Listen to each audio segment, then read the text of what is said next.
From the Epoch Times, a column by Brian Cates, August 24th, 2020. The Russiagate hoax is dead, but the fake news media can't admit it.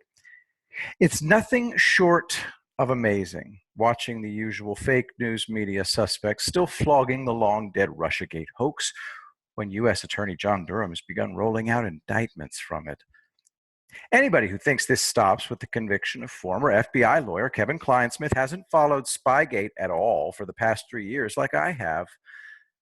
Think about what the Clinesmith indictment reveals. It reveals that Durham and his investigators are going right to the very heart of the fraud perpetrated on the FISA court. This very first indictment shows the FBI Crossfire Hurricane team and the Mueller Special Counsel team were well aware by June 2017 of the compelling necessity of hiding from the FISA court Carter Page's long-standing relationship with the CIA. Why did they need to hide that relationship from the court? Because their evidence for the warrant alleging Page was a Russian agent came from a political propagandist named Christopher Steele, who was, 1, being paid by the Clinton campaign, and 2, misrepresenting the key source providing the Page allegations, who turned out to be a low-level research assistant at the Brookings Institute named Igor Danchenko. What if the FBI admits to the FISA court all the relevant facts that 1, Steele is a paid employee of the Clinton campaign, 2, who is using a Brookings research assistant disguised as a top Russian intelligence official as his source, and 3, but that the CIA itself says Page is not a Russian agent, but is instead a CIA intelligence asset, reporting all of these Russian contacts to their agency. FBI knew Steele's fake evidence would not withstand real examination. The moment the FISA court was alerted to the fact that the CIA claimed Page was one of their own, the judge would have had to take a closer look at the Steele information. If that happened, the entire carefully managed fraud would begin unraveling. How could Page be a Russian agent if he's been keeping the CIA up to date about his contacts with top Russian officials, the very same contacts the FBI is attempting to use in this warrant in order to claim he is working for the Russians? If that happened, Steele's hearsay allegations against Page would be exposed, and the FBI was very likely not going to get the warrant approved. So, not only did the FBI end up hiding at least 3 key relevant facts from the FISA court to get the original warrant, they kept the fraud going all through the 3 subsequent renewals of the warrant. Durham will prove the most involved in the fraudulent warrants knew the truth about Carter Page and the CIA.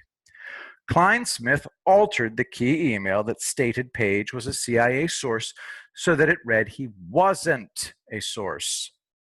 Clinesmith's motivation for doing that is readily apparent. Admitting Page was a CIA good guy destroys the entire basis for the surveillance warrant. Clinesmith altered the 1 copy of the CIA email that was being set up to the FISA court for the 4th renewal in June 2017, while he was also sending other FBI Mueller team members accurate copies of the same email. Guess what that's going to allow Durham to prove? It's going to allow Durham to prove with documentary evidence that, just like Clinesmith, other FBI Mueller team members knew the truth about Carter Page, and yet they still hid this from the court as they continued to obtain warrants through what can only be described as acts of deliberate fraud.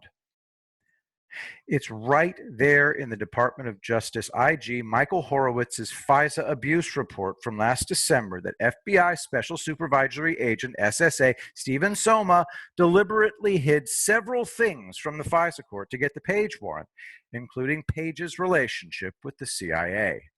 According to the Daily Caller, quote, the report identifies 6 areas where the agent withheld information that contradicted the FBI's working theory that Page was an agent of Russia. According to the report, Case Agent 1 withheld exculpatory statements that Page and another Trump campaign aide, George Papadopoulos, made to Stefan Halper. The agent also withheld information from Justice Department attorneys about Page's long-standing relationship with the CIA, end quote. There's a section in that report that details 6 separate issues where Soma deliberately withheld evidence to ensure the original warrant and its 3 renewals were granted. It's not possible to limit the Russiagate hoax to only Kleinsmith. It simply isn't possible to say that prosecutions for deliberately withholding evidence to fool the FISA court into granting a warrant based on acts of deliberate fraud can be limited only to Kleinsmith. There's far too much evidence that it's already gone public that clearly shows this goes far beyond and above just him. Durham is starting his prosecutions by demonstrating that many of the officials involved in this Russiagate hoax knew from the beginning the basis for claiming Page was a traitor to his country were based on fraud, and they knew they were deliberately framing a CIA source as a Russian agent.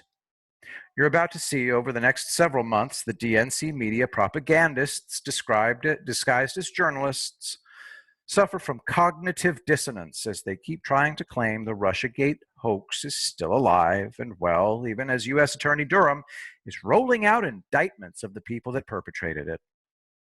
Brian Cates is a writer based in South Texas and the author of Nobody Asked for My Opinion, but Here It Is Anyway.